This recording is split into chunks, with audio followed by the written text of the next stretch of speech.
السلام علیکم دوستوں، آج کی اس ویڈیو میں ہم جو معلومات پیش کرنے والے ہیں وہ ہر حسینی مسلمان کو معلوم ہونا چاہیے کہ امام حسین علیہ السلام کو کس نے دفن کیا، امام حسین علیہ السلام کے شہید ہونے کے بعد انہیں کس نے تدفین کیا اور کیسے کیا ہوا۔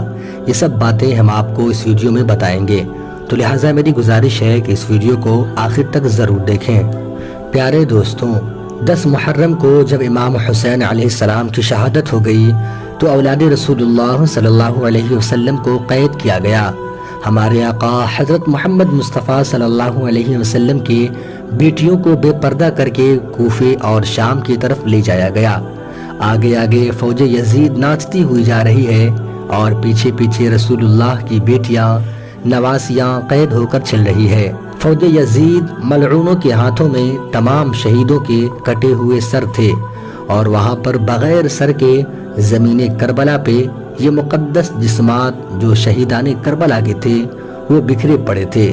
تاریخ گواہ ہے کہ بغیر کفن دفن کے 3 دن تک رسول پاک صلی اللہ علیہ وسلم کے خاندان کے پھول، ان کی لاشیں زمین کربلا پر بغیر کفن پڑی ہوئی تھی۔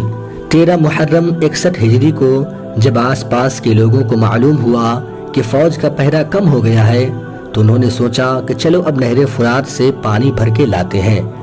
بنی اسد کی کچھ عورتیں جب نہر فرات سے پانی بھرنے لگی تو انہوں نے دیکھا کہ کربلا کی زمین پر لاشیں بکھری ہوئی ہیں، کہیں پر کسی کا بازو ہے تو کہیں پر کسی کا جسم پڑا ہوا ہے۔ جب وہ عورتوں نے یہ عالم دیکھا تو وہ روتے روتے اپنے قبائل کے مردوں کے پاس گئی اور جا کر ان مردوں سے کہنے لگی، اے لوگوں، جس رسول کا تم کلمہ پڑھتے ہو اسی رسول پاک کا خاندان یہاں کربلا پر تھا اور یزید ملعون کی فوج نے ان کو قتل کر دیا ہے، ان کے جسم ابھی بھی یہی پڑے بکھرے ہوئے ہیں، چلو آؤ رسول اللہ کے خاندان کے جسموں کو ہم دفن کرتے ہیں۔ تو بنی اسد کے مردوں نے کہا، پاگل ہو گئی ہو تم عورتیں، یزید نے انہیں قتل کیا ہے، اگر ہم ان کی تدفین کریں گے تو ایسا نہ ہو کہ یزید ملعون ہمارا بھی دشمن بن جائے، چھوڑ دو، کوئی نہ کوئی آئے گا اور تدفین کر ہی دے گا۔ تو ان عورتوں نے کہا، تعجب ہے کہ تم اپنے آپ کو مسلمان کہتے ہو اور رسول اللہ کا کلمہ پڑھتے ہو، لیکن ان کے نواسے کے لیے ایسا خیال رکھتے ہو۔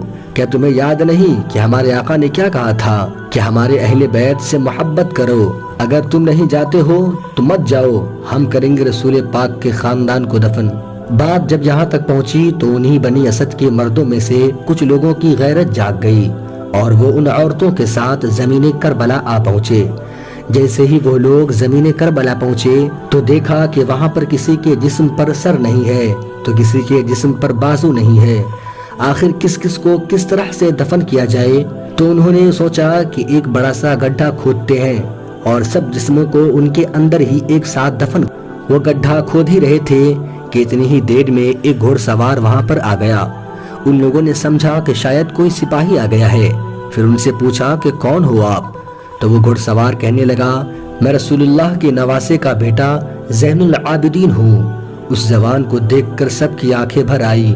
امام زین العابدین علیہ السلام نے رسول اللہ صلی اللہ علیہ وسلم کے عبا بچھائی اور زمین کربلا سے امام حسین علیہ السلام کے جسم کو چننا شروع کر دیا۔ کہیں سے انگلی ملتی ہے تو کہیں سے بازو ملتا ہے، کہیں سے آپ کے پیر ملتے ہیں تو کہیں سے کندھا ملتا ہے، بس امام حسین علیہ السلام کے جسم کے ٹکڑوں کو رسول اللہ صلی اللہ علیہ وسلم کے عبا میں جمع کرتے ہیں اور ایک جگہ زمین کو کھودتے ہیں تو وہاں پہلے سے ہی قبر بنی ہوئی تھی۔